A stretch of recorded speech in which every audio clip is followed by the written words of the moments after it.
Mortal Kombat! Not worth it.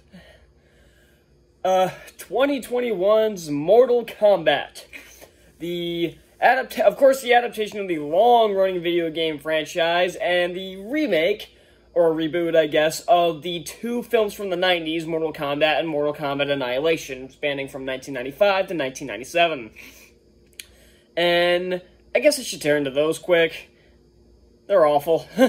They're both terrible. I hate them so. I understand there's people that like the first one. I will never understand why. It's such a terrible, boring mess. It goes from being really boring to just one fight scene, then Raiden talks. Another fight scene, Raiden talks. Another fight scene, Raiden talks. It just repeats this pattern after a while. I don't like the first Mortal Kombat. I thought it was so stupid. And then, but I will give it credit, it looks like a masterpiece compared to Mortal Kombat Annihilation. What can I say about this that hasn't been said already? It's awful. It's one of the worst films ever made. It's one of the most infamous films ever made. But it does kind of fall into so bad it's funny territory a few times, especially during the fight sequences.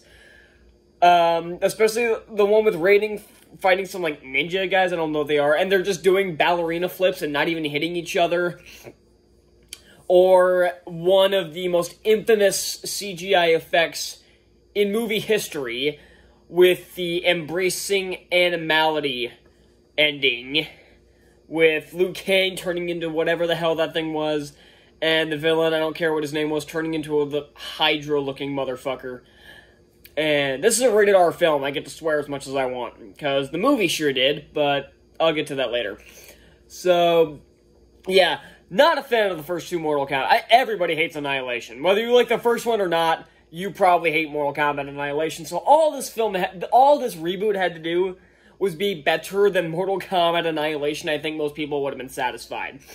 And looking at the reviews for this, I was surprised at how mixed they were. On Rotten Tomatoes and on IMDb and Metacritic, they all seem to be split down the middle. Which, like, IMDb's in the 6 range, like 6 out of 10. Rotten Tomatoes is in the 50s, and Metacritic's in the 40s. So yeah, it's around the same range as and just because it's in, like, the 50s doesn't mean it's automatically bad. The 50% range, there are plenty of films I like the 2019 Aladdin, The Greatest Showman, and Man of Steel. Never mind. But hey, I've liked films that have a lower Rotten Tomatoes score. Hello? Yeah, Percy Jackson says hi, and so does Max Steel. So, I really don't give a shit about the ratings systems. I know what they are, and people like to claim Rotten Tomatoes is biased. It's not. The critics can be biased within it, but the website itself is not biased. I just spit on my arm. So, but I'm not here to bitch on Rotten Tomatoes. Maybe I'll do a video on that sometime, but that's not what I'm here to talk about today. I'm here to talk about another video game movie. I hate video game movies. Everyone does. Like, how many video game movies have there been that's good? How many video game movies have I seen that I think are legitimately great? Not just personally, like, guilty pleasure. How many do I think are legitimately good? 2. Angry Birds 2, yes, really, and Pokemon Detective Pikachu. And this is coming from a guy who hates Pokemon. And I like Detective Pikachu. Stuttered all over that. The first Angry Birds, guilty pleasure. I honestly didn't mind it that much. But all other video game movies for me suck. You all know how I felt about Sonic the Hedgehog. That was on my worst list of last year. Alone in the Dark, House of the Dead, Mortal Kombat Annihilation. These are some of the worst films ever made. Blood Rain, Super Mario Brothers, Prince of Persia: Sands of Time. That was not that bad, but still not good. So, you get where I'm going with this. Video game movies suck. Video game shows, however, are a different thing entirely. Castlevania and The Witcher have proven that these can be very successful. But the movies, on the other hand, have shown that video game movies just don't work. Can they be done? Yes and no. Like, I think you need, like, the absolute perfect game. Like, something that was a huge missed opportunity was Max Payne. That would have been a great movie, but they did it completely wrong. So, we get to Mortal Kombat, and this is something that's very hard to translate into film, which is why I kind of give the first one the original 1995 Mortal Kombat a little slack, but at the same time, I'm thinking, if this was so difficult, they shouldn't have just made it, but you can't change what's already been done. So, and I'm not gonna lie, these trailers got me hyped. Usually nowadays, I try not to get too hyped from the trailers unless I know a movie is going to be good. Like the MCU movies, I know those are going to be good, so I let the trailers hype me up. But I've been burned so many times with great-looking trailers for shitty movies that they've stopped giving me hype. Like, the trailers for Wonder Woman 84 gave me so much hype, the movie was shit. So, or Ghostbusters, the remake, the trailers looked like, hey, this may have some potential. Nope. Total garbage fire. So, I've learned to not let trailers try to hype me up too much. So, but this one caught my attention, and the trailers, I was suckered in. The trailers looked like made the movie look like it was going to be really cool and really awesome and really badass. If nothing else, it would be a testosterone-filled bloodbath, and that would have been fun as hell to watch, especially since we didn't get that in the 90s films. And I'm not saying gore makes a movie better. In fact, I'm one of those people that says, if you want to make a movie PG-13, go right ahead. I don't care about the MPAA ratings. I don't care. Same thing, like, if Venom, you want to make that they made that PG-13? Fine. You want to make it R? Go right ahead, like, with the second Venom. Or, hell, with the original Mortal Kombat, PG-13? I don't care. Or the Conan the Barbarian, or the RoboCop remake. I didn't mind the RoboCop remake. I don't care it was PG-13. I don't care if a movie's rated R or rated PG-13. It doesn't change shit about the storytelling, but this seems to be the one exception. Because Mortal Kombat is known for its violence, gory fatalities, and its combat systems. And so this is the one movie that needed to be rated R, and they went for it this time, and I'm actually really happy about that. And so, but the thing about Mortal Kombat is, I don't remember if the original games had that much of a story. Because this movie didn't. This was lame. This movie was really freaking lame. I am underwhelmed. Exceedingly underwhelmed. I've had plenty of movies this year leave zero impression on me, like Chaos Walking and Godzilla vs. Kong, that at times, like even just like an hour ago, I forgot about. I was going through all the HBO Max movies I went through. I'm like, okay, Justice League, Tom and Jerry, Mortal Kombat. And it took me a minute before I remembered Godzilla vs. Kong. So I've had a lot of forgettable movies this year, and some that are just downright awful. This just seems like another forgettable movie, because there was not much to this. I mean, the acting for the most part is fine, and the combat scenes should be the coolest things in the movie, and they are, but A, that's not a high bar to clear. Because the rest of the movie is so uninteresting. And if my voice sounds a little weird, fighting allergies again, so if my voice sounds a little off, now you know. So, yeah, the combat scenes should be the greatest things in this movie, and they are, but honestly, there aren't that many of them. There's a fight in the opening, and there's a couple of small skirmishes here and there, but really the first major fight sequence to break out other than the intro is an hour and 10 minutes into the movie. A movie that's about an hour 50. The first major fight scene with our main characters doesn't happen until there's 40 minutes left. And even still, it constantly cuts from location to location. The one thing I will say about the original Mortal Kombat movie, and hell, even about Annihilation, it kept each fight it kept the focus on a single fight at a time. It didn't have to jump from location to location to location. It kept the focus on one fight the way you would in a real fighting game. But here it just jumped. Like, there are fight scenes that happen in 3 different locations. There's one here, one here, and one here. And it'll just constantly be jumping to them. And sometimes it'll just hold on one for so long that the other ones just seem to freeze in place. Like, nothing happens while it's off-screen. Now, normally when stuff is off-screen, you get the impression that it's happening at the same time as what you're seeing now. But here I didn't get the distinction because it was just kind of it seemed like it was cutting randomly. So, yeah, let's get into the actual movie. Something I want to say right off the bat is that I like to get into the technicalities of this stuff, because I do like filmmaking. I like to study filmmaking. And something I noticed in this movie is that almost every scene has shaky cam. It's got that stupid Man of Steel thing where where the director just refused to use a tripod, and the camera is like constantly shaking while it's supposed to be a still shot. Get a freaking tripod. It's not expensive. I own a freaking tripod. I own 2 tripods. One for a camera, one for a telescope. I think a $50 million movie can afford a tripod. And speaking of that $50 million, the special effects in this are lame. They look half-assed. The green screen environment in the Outworld, and first off, you don't even see much of Outworld, and it's all in one very uninteresting location. I guess it's like the Emperor something, I can't remember his name. It's like his throne, I guess. It just looks like Thanos' throne from Guardians of the Galaxy, just not in space. And it's over this shitty-looking landscape, and it's like this little thin bridge that they used to get there, and you see that like twice, and not much comes of it.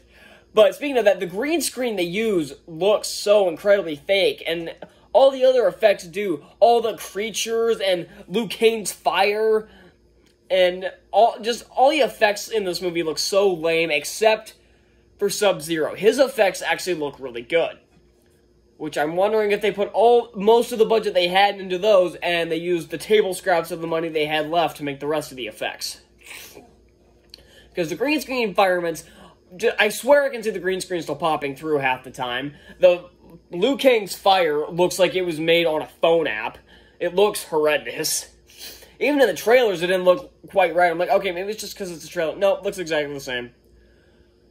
And so the plot of this is, I guess, there are champions that have been chosen to fight for the Earth, like warriors, I guess, who are assigned to protect the Earth in Mortal Kombat. So it's kind of like the same thing as the first one. And they're summoned by Raiden, and some of these champions include Liu Kang, some guy in a sombrero hat, the guy with the magical hat, I can't remember his name, Kano, who ends up having the ability to shoot a laser out of one of his eyes, and Cole Young, who basically ends up having the ability to to get like a suit of armor over his shirt and get like a baton on one hand and a staff a dagger on the other. And they're also teamed up with Sonya Blade, who is not a champion, at least not at first. And she basically takes them to Raiden. And I will say this, Raiden does not look like he did in the 95 movie, which kind of threw me off. Like, he shows up in the intro. That's not a spoiler. The first 7 minutes of this were posted on YouTube, so if you haven't seen that and you're calling that a spoiler, that's your fault.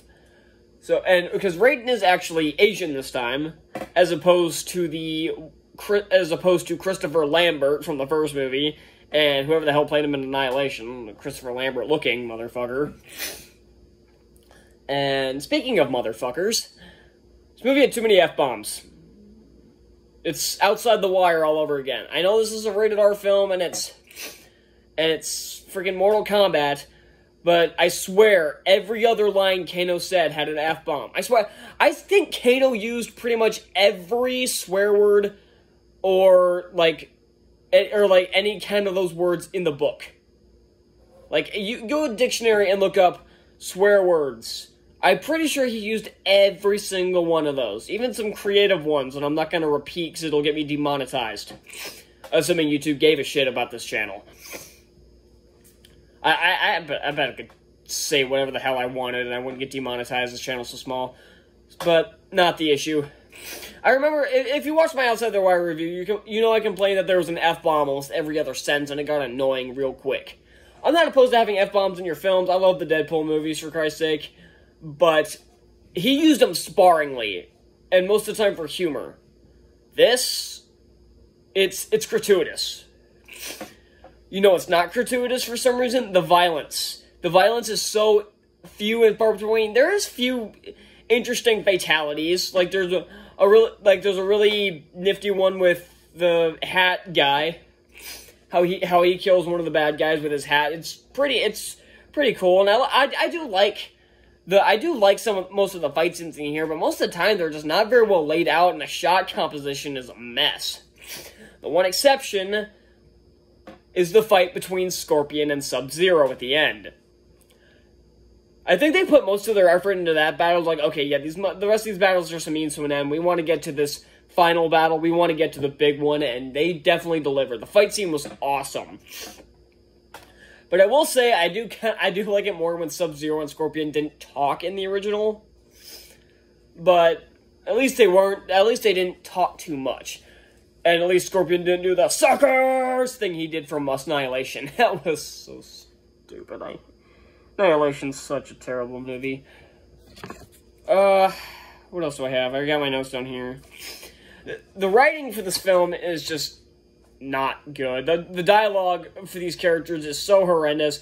There are a few funny moments, and especially my favorite moment, probably in the entire film, is when Kano and Cole first start training, and Liu Kang, first starts sparring with Kano, and you know exactly what moment I'm talking about if you've seen the film. It was freaking hilarious. But moments like that, especially with Kano, he's this movie's Johnny Cage.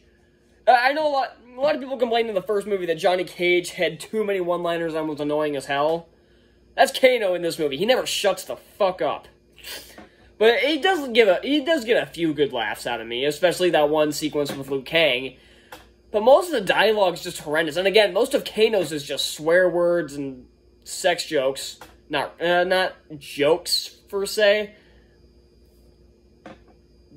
But just a bunch of different insults and swear words. That's most of his dialogue.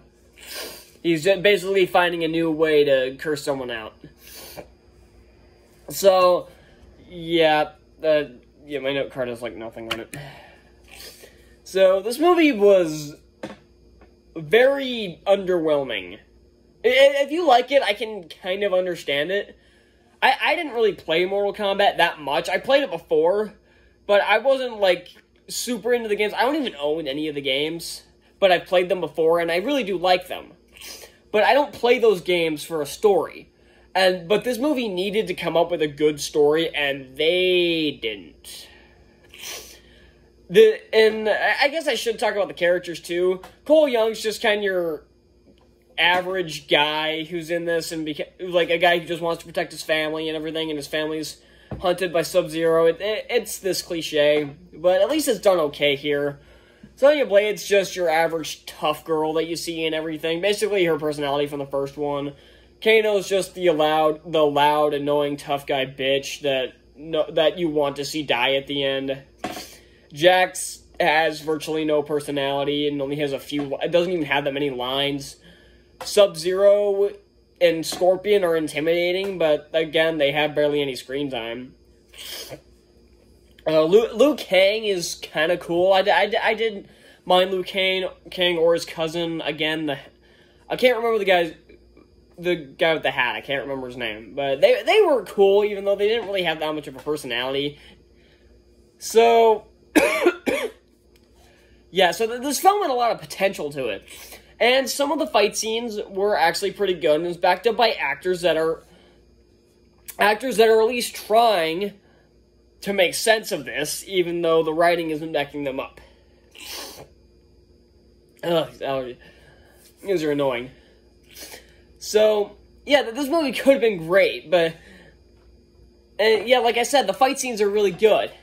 But the CGI was mediocre, the dialogue wasn't great, the movie had more characters than it knew what to do with, and the story was a stupid, boring mess.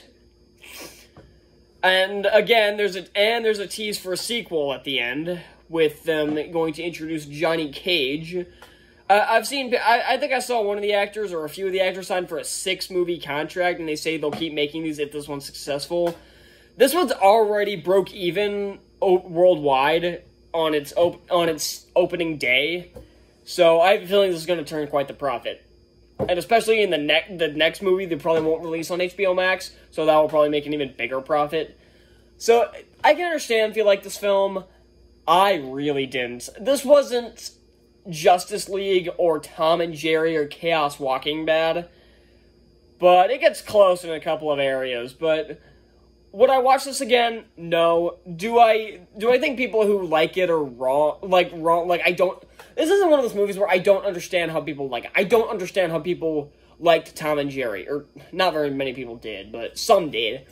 I don't understand how people liked Zack Snyder's Justice League. I don't understand how some people like some of these shitty movies. This one, I could totally get it if you liked it. I didn't care for it. I was really looking forward to this film, and I'm glad I didn't pay money to see it. I didn't see it in theaters, but I saw it at home, so at least I still got my money's worth. So yeah, that's it for Mortal Kombat. I'm gonna give 2021's Mortal Kombat a 1.8 out of 5. Yeah, that seems right. I'll give it a 2. I'll go a 2 out of 5. I'll be generous. Thank you all so much for watching. Make sure to hit the like button down below. Hit that subscribe button for more reviews just like this. And comment down below, did you like this film? Did you like the original? Which one do you think was better? Did you hate both of them? And do any of you like Annihilation? Some of you probably like it as a guilty pleasure or like a so bad it's good movie like I do. But if you like it legitimately, I would like an explanation, please. So that's it for Mortal Kombat, and I'll see you all next time. Bye.